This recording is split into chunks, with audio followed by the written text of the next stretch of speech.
I never thought my life would change so much because of one high school.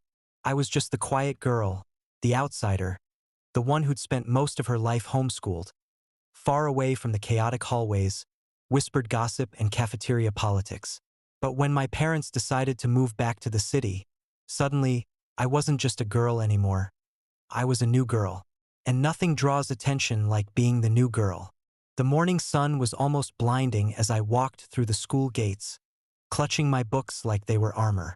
I tried to tell myself, don't look nervous, don't trip, and for heaven's sake, don't smile at strangers too much.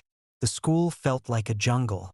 Packs of students gathered in corners, some laughing too loud, some glaring as if I'd walked into forbidden territory. By lunch, I had already figured out the rules. If you sit alone, you're invisible. If you sit at the wrong table, you're doomed. And if you catch the wrong person's attention, well, you'll find out soon enough. That's when I met Janice and Damien. They weren't exactly the kind of friends you'd expect. Janice had this sarcastic edge that could cut glass, while Damien was like the sunshine she pretended to hate. They were outcasts, but they were safe. And in the chaos of my first day, safe felt like home. Then came them. You didn't need a map or a guidebook to spot them. They walked through the cafeteria like they owned it, the kind of girls who didn't just wear fashion, they invented it. At the center was Regina George.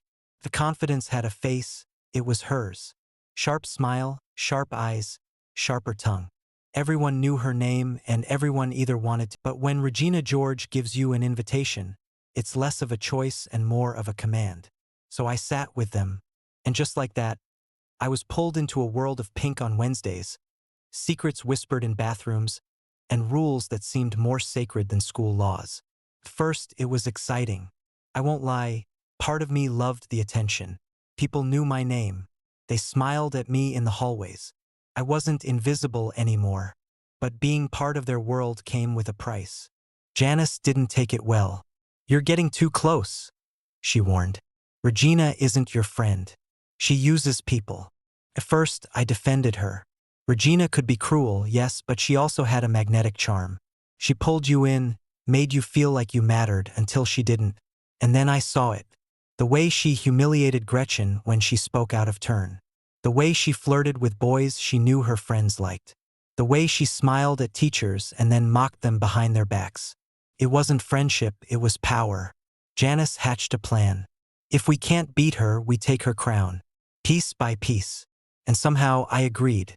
Maybe it was curiosity. Maybe it was revenge for every person Regina had crushed. Or maybe it was the thrill of being dangerous. I started small. Little comments to Gretchen, planting seeds of doubt. Sharing secrets I wasn't supposed to share. Watching as Regina's perfect empire began to crack. But somewhere along the way I changed too. I started caring about what I wore, how I spoke, who noticed me.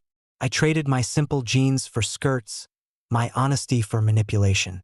I told myself it was all part of the plan, but deep down, I liked the new power. And when Regina fell, oh, she fell hard. Her friends turned on her. Her boyfriend dumped her. Even the teachers saw through her charm. And in the middle of it all, I was the one wearing the crown.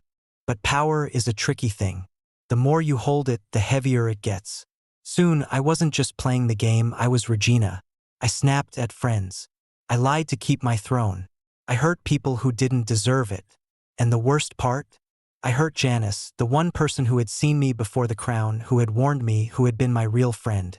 When the truth came out, it was ugly. There were tears, fights, and more apologies than I could count. But the damage had been done. It took losing everything, my friends, my reputation, even my sense of self, to realize something simple. High school is a jungle. You can survive by clawing your way to the top, or you can survive by finding people who accept you without the crown, without the rules, without the masks. I chose the latter. Now, when I walk into school, I don't see a throne or a battlefield. I see people flawed, complicated, sometimes cruel, sometimes kind, just like me. And if there's one thing I've learned, it's this: being mean might make you feared, but being real makes you remembered.